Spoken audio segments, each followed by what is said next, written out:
Sai fōmaruia le tātou tunu o nei fo I wha o popongo tala fō mai Sāmoa I nisi au meolo te tupai usi mai ele whaafonga.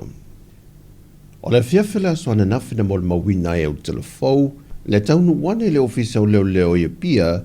ta vale mai leo sawhainga na pu e mai aile li o lawititi tua lima mai uloloa, e la talata il faltele malo le orator. Ma o le vai aso nei o loo wha awa waisu e suenga, a le vanga wha apitoa moa mionga tau wa luan tanga luenga o leo,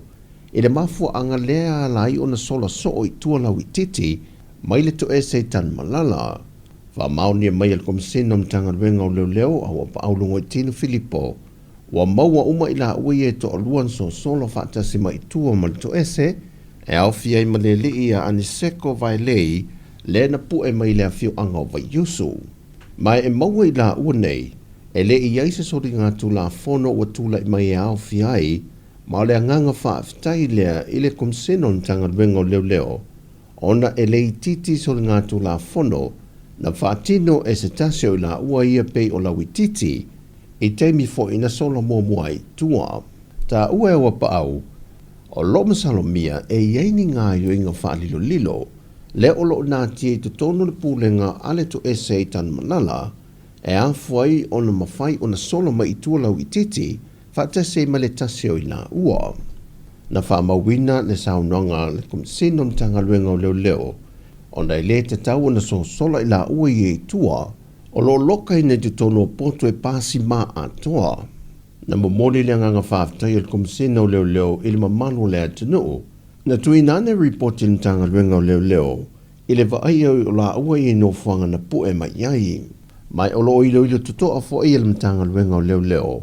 Le whaasilsilanga na tui nā tuai tau I se leni mo se tasi na te tui na ifo ni whaamtalanga,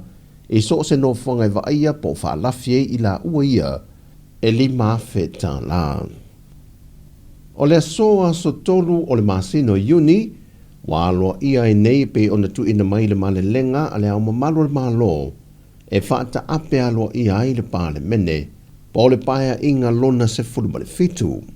Mai wa aloa ia e fo le whaase e ane o le sa avea ma pāle mi o le malo Samoa, le fionga fia mena o mi mata afa, whaata seimala na kāpeneta,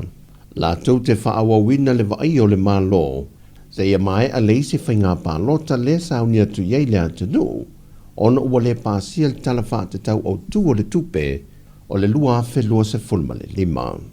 O le aso to nai I le whai unga le vaiaso, na wala awa I lumo le whaamasino ngā le tālo sanga a le official kumsino whainga pālota, I leo lato whiranga le tāpā ai se whaamalam la manga le whaamasino ngā. Mo se whaatulunga ina whaatula fono I le umi, e te tau na whaatino I le whainga pālota,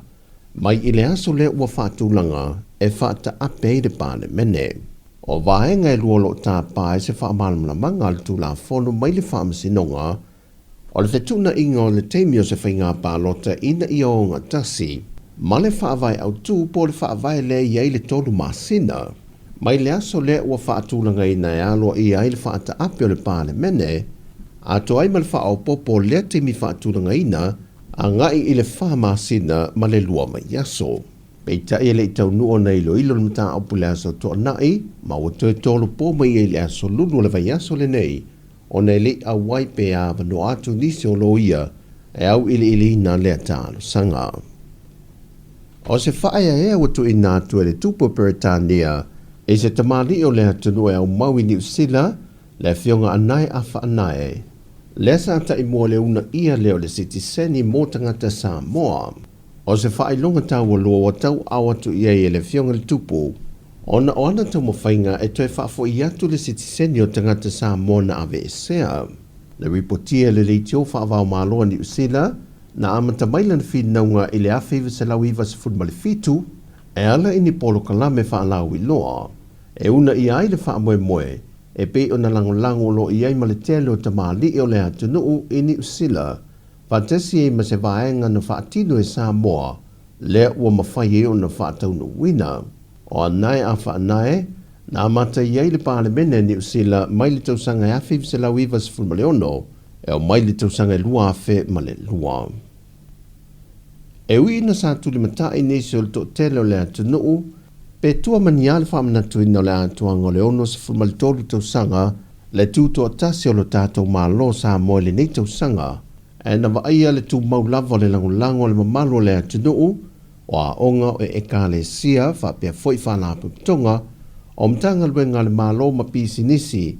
e ala isolo umi o tū lai wha alualo, e wha atu mawina i lava le mamalu ma le mātango fie, a toa ma le whata waina i loto mwhina ngalo o alo matama whanau le atunuu e le nei au ngā tūpulanga. Tua a walango mau maitia saa, sao lato wasa ina le vau filifili, na i oi lava ina masaa le toto, ina ia tūto tasiro tātua tunu o Sāmoa. O se vainga mātango fie i le mamalu o whaalapu tonga e maise o whanau wa onga, ia lato solo o tū lai whaalualo o lau fufonga fifia,